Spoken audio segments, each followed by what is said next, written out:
আসসালামু আলাইকুম রহমতুল্লাহ।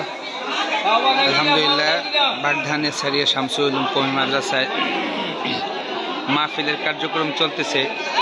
তো এর ফাঁকে ছাত্রদের কিছু আনন্দ দেওয়ার জন্য কিছু বিনোদনমূলক প্রতিযোগিতা শুরু হয়েছে, সবাই দেখতেছেন।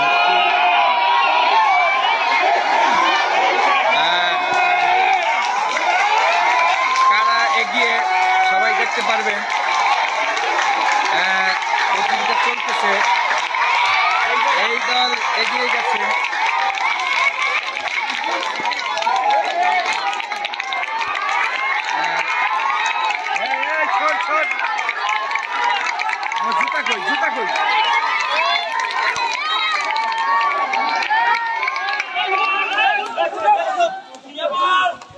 এই ওই দল তারা জিতে গিয়েছে, দেখতে পাচ্ছেন।